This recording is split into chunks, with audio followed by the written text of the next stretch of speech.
Hey guys, Joe, JRSP, Johnson Riley Self-Protection. JRSP consists of my own methods and systems and basically expressions like the Sirdo method, JYD, Johnson, Yawarado, American Dirty Danby concepts. And then it also consists of stuff like the Medusa Edge weapon system, which I am an instructor, a certified instructor for, and also the Mall by Gavin Coleman and Shock Holloway. Now, when it comes to the mall, I'm not affiliated with Gavin Coleman or Shock Holloway. I would love to be affiliated with them. I would love to uh, somehow eventually one day maybe get certified in that system, but it doesn't really seem like they are actively pursuing and training that system anymore.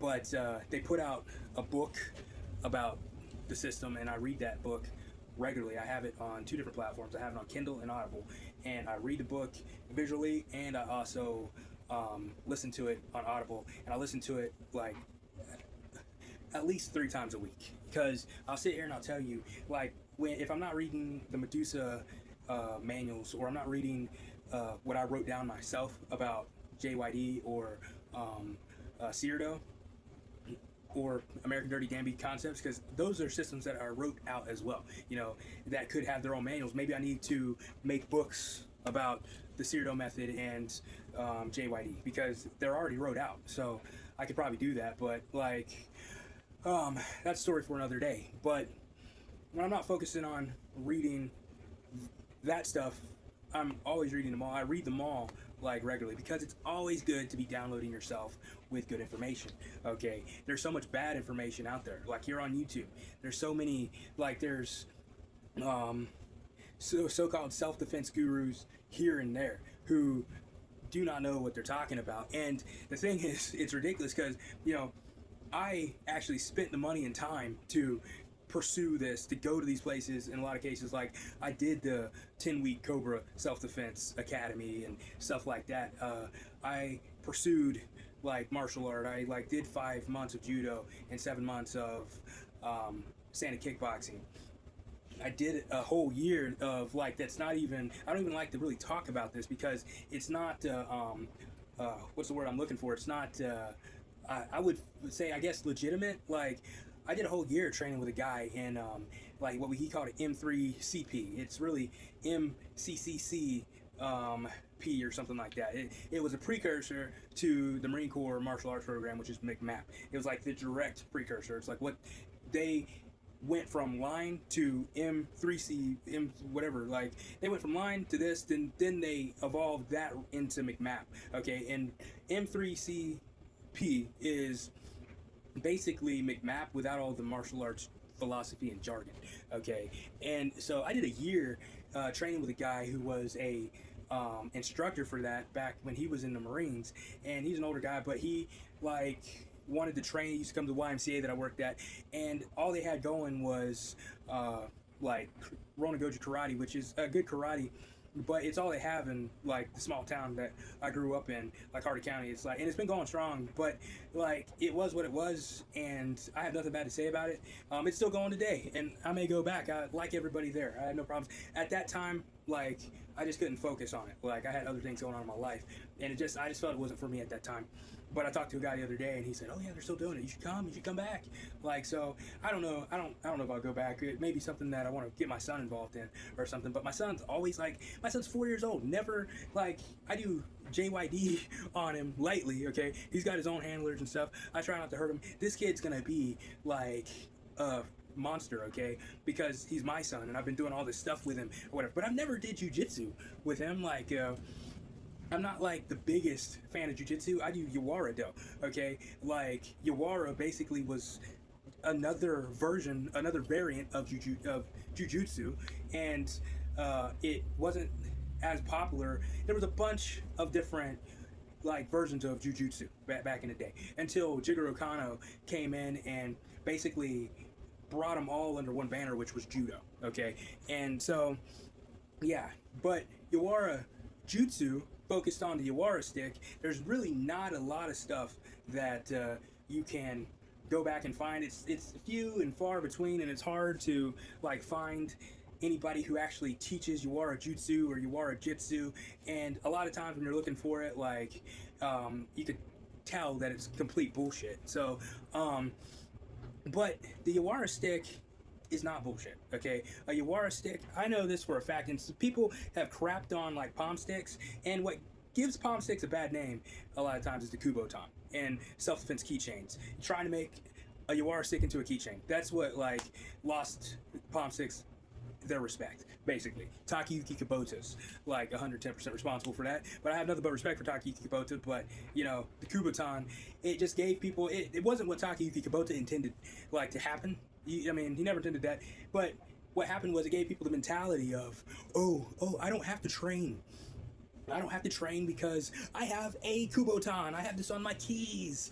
I have this little cool thingamajig on my keys, so I don't have to train. I'm just a badass. And let me tell you guys right now, okay, what I'm getting to in this video is, because I've heard people say little to no training. Even James Keating, who, like, I'm a huge fan of, okay? Master at Arms, James Keating, I love his contact stingers. If there was one self-defense keychain that I would recommend, if somebody said, hey, like, if I want to get a self-defense device, but I want to carry it on my keychain, which one should I get? Okay, there would only be one, and it would be James Keating's contact stinger, because it was absolutely designed to, for one, not be something that, like, inhibits you when you're using it, like, with your keys, and two, it's just something that, like, 100% works, because it's pokey. It hurts very, very bad. So, but in his, you could look at it on YouTube right now, like he says, oh, this requires little to no training. Okay, Mark Tampon over at Bone Tactical, like, you go look up like his bone breakers and he'll be like, oh, these require no training at all. Okay, I'll never say that about the JRSP handler, that it requires no training. Okay, somebody could pick this up and crack somebody with it with no training and like cause a lot of damage, but if you have no training, okay, then you have no right to complain when your day comes and you get attacked and it like cost you your physical well-being, like you get horribly messed up, you get stabbed up or something like that, or you just get beat up real bad, or it even costs your life. You don't have a right to complain because you didn't train, okay? You did everything else in the world. You like went through the motions. You got up, you brushed your teeth, you put your shoes on, you went to work, you know, you ate breakfast, I guess, you know, or you ate lunch and stuff like that. You came home, you played with your kids, you walked the dog and everything and stuff like that. You went through the motions of life, but you lived in naivety. And you just thought, oh, well, you know, bad things happen up the street, but I'm a Christian, I'm a good person, I donated money to some kid in Uganda so he could have some rice and stuff like that. Or, you know, I donated over to some program where they're digging wells or like building schools for kids and stuff like that. So I'm a good person, I'm a Christian, you know, I'm religious, I help people, I go to the freaking church and, you know, go to the soup kitchens and serve people. So, you know, God's looking out for me. You know, like, that bad stuff happens up the street, but it's not gonna happen to me because I'm a good person. I'm covered by the blood of Christ. You know, no, if that's your mentality, you went through the motions, that's what you thought. Okay, I always tell people who believe that, Christians, I deal with a lot of Christians, and a lot of people who believe, oh, you know, I'm just going to walk in Christ and nothing's ever going to happen to me because I'm leaning so hard in Christ. I tell people, did you not believe that not one single person who were in those towers on the day those jetliners flew into them, you know, 3,000 plus people died. I mean, 2,000 plus people died on the day, but I mean, people died afterwards and stuff like that due to asbestos and all the hazardous debris and stuff like that. Do you not think that any of those people, though, in those towers who like went up in flames, had to jump because it was better to jump to their death than to burn to death? Do you not, the people who were taken out instantly, okay, when the planes freaking flew through those floors and people were just incinerated, do you not think that any of those people on the jetliners who were freaking like taken hostage and didn't know where those planes were going and stuff like that, but died instantly when the jets hit the build of the towers, do you not think any of those people were Christians who thought, oh, you know, I'm covered by the blood of Christ and this type of thing is never going to happen to me? Are you trying to tell me that not one of those 2,000 plus people who died that day called 9/11, that day that we lost so many lives, American lives, okay? And we lost those towers, those beautiful towers. Do you not think that any of those people were Christians who did like the same thing that you say, that went through the same motions and were like, I'm a good person, so nothing bad's gonna happen to me because I'm a Christian? It's like, you got me messed up if you think that there was not one person and those people died. Okay, those people are dead, which shows you that it don't matter how good of a person you are. It don't matter. Okay, and I'm not trying to be sacrilegious here or anything. I'm not trying to crap on your religion or anything. It's like I grew up a Christian and stuff like that. I'm not trying to crap on religion. I'm not gonna try to say that God won't intervene like at times and stuff like that. But do you not think it's like, think with your head, all those kids that are being kidnapped and like trafficked and horrible stuff, fates worse than death. Okay, do you not think that their parents or that they went to church? Not any of them. Okay, it's like you got to take religion up out of this. Okay, I believe in God.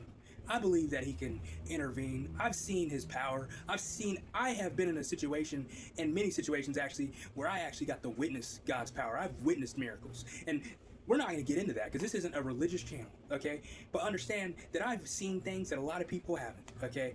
It's like my dad's whole existence was a miracle. Like for like all the years that I got to be with him, that was a miracle. But let me tell you guys right now, okay? There was a saying in this show that came on Netflix called Hemlock Grove, and I think that it freaking hit the nail on the head. Okay, God doesn't want you to be happy; He wants you to be strong. And I thought about that saying for a long time. And what I feel that God has given us all the capabilities and the resources and stuff like that to acquire the training to be able to defend ourselves. And I think He wants us to do that. Okay. God has a whole universe to deal with, and there may be life on other planets and God knows what and stuff. The craziness that goes on here is probably not all God has to deal with, okay? And like, so he's dealing with like all kinds of stuff, and he's giving you, if you got two good legs, like I'm a secret anime otaku, okay? And I love Full Metal Alchemist. I've watched them all, okay? And in Full Metal Alchemist, they're just saying, like he said to a girl named Rose, Edward Elric, he said, you got two good legs, get up and use them. God gave you two good legs. If God gave you two good legs, He expects you to use them, okay? And look, my dad was in a wheelchair like my whole life, okay? From the day I was born, like my dad was in a wheelchair, couldn't walk, okay? He didn't have two good legs, but he was a preacher and he went on to do a lot of stuff, even though he couldn't even walk. And like I say, we won't get into all that. But it's like a lot of you get up, y'all go through the motions, and Christopher Sutton, the founder of the Cobra method, he said it in an interview. He said, a lot of women will spend like hundreds of dollars on makeup and, clothing and, hair care products and stuff like that, and they won't spend one single cent. They won't spend a penny on self-protection. And then a lot of these women, there's horror stories. I'm a violence crime analyst, okay? I watch Law and Crime. I watch all these shows with that EWU and stuff on YouTube where these horrible things happen to women who need self-defense the most, and you should be carrying a gun always, okay? Or a knife or something that they can defend themselves. And these women, they had all the time in the world. A lot of them are fully grown and mature, and, and they went somewhere, they weren't paying attention to their surroundings, and somebody got them, and they were found in a field somewhere or something like that. These stories happen all the time. So, but it's hard. I've watched so much stuff like that. It's genuinely hard for me sometimes to have compassion for these people. I still have compassion. I have to force myself to have compassion. But I've watched so much of this stuff, okay? Like on Law and Crime, it's like that recent case with that dude David and stuff. It's like, how was that girl allowed? How was this allowed to happen? Okay? It's like, so many things went wrong. And I say so many things went wrong, and usually it's like, these people, it's because of sheer naivety, okay? Sheer naivety. We live in a world, it's no secret that there are bad people out there that want to do bad things to us, okay? Like, it's no secret, okay? Yet, all the time, people, get up, go through the motions and stuff, live their life, walk their dog. It's like, and not one, thought of, hey, maybe I should, get into the closest self-defense class. Maybe I should research this. Maybe I should do something. Maybe I should start carrying something. Maybe I should train with that. Maybe I should buy something and start carrying it and train with it. Maybe I should start training regularly. Maybe I should put some effort into that. Because I never know what's going to happen. I carry all the time, guys. Because let me just tell you, okay, and this, I don't even like to go into this right here. I have never been to the dark web, okay, because I'm not good on computers to begin with. And no normal person who is a good person in their soul should ever venture to the dark web. I've never been to the dark web, but I've watched YouTube stories of people who went to the dark web, and they are terrifying. Okay, I don't even like to talk about this because I don't want somebody to see my video, and I don't want it to attract any type of evil. The dark web is sheer evil. Okay, the darkest evil that you can possibly imagine is on the dark web. Okay, and the stories that I've heard about on the dark web are so terrifying. Like, and it shows you that things that you never thought could happen. Like, people that, like, could get access to you that you never thought, in ways that you never thought, okay? And you should never try and venture onto the dark web, because if you don't know what you're doing on the dark web, like, the moment you're on there, they could see you, okay? And you've opened yourself up to a whole can of hurt. Like, but what I'm getting at ultimately about the dark web is that you're not safe. Your kids are not safe. Nobody's safe. Okay? It's all you can do just to train and try and be as prepared as you can be. And a lot of you who aren't freaking training at all or whatever, and not trying to take every precaution and stuff like that. And that's why, I say, I'm not paranoid, I'm paranoid, but a lot of people think I am paranoid. But a lot of people haven't seen these accounts and these reaccountings of experience people had on the dark web that I have watched that are terrifying. Okay? So, all I can do is try and prepare myself as best I can. Okay, and I never feel that I'm prepared enough, but every day I train. Okay, I'm out here training now. But like, there is evil in this world so dark that a lot of you can't fathom it. Okay, it's like, and if you saw it, you wouldn't believe it. Your brain would like shut off. Your brain would convince you that you're in freaking Disneyland, because your brain wouldn't want to accept that reality. But that's what's going on, okay? And it's not a freaking, like, it's not a secret. It's not a secret, but so many people walk around like there's nothing to worry about and everything. And, that's why I train, that's why I carry knives, and that's why I carry guns, that's why I created a handler, you guys. But I never will say that it requires no training. Like, yeah, you could have this and train with it, like, and, like, not be black belt level, but be able to probably do damage to a black belt with something like this if you train with it for a little bit. But you've got to always train, and that's what this video is about. You got to train, man. It's like, and if you do not train, you do not have a right to be upset when somebody victimizes you. And something that is a saying in Cyrdo that we came up with years ago, you've got to train to be the victor, not the victim. Okay, and like I say, nobody's safe.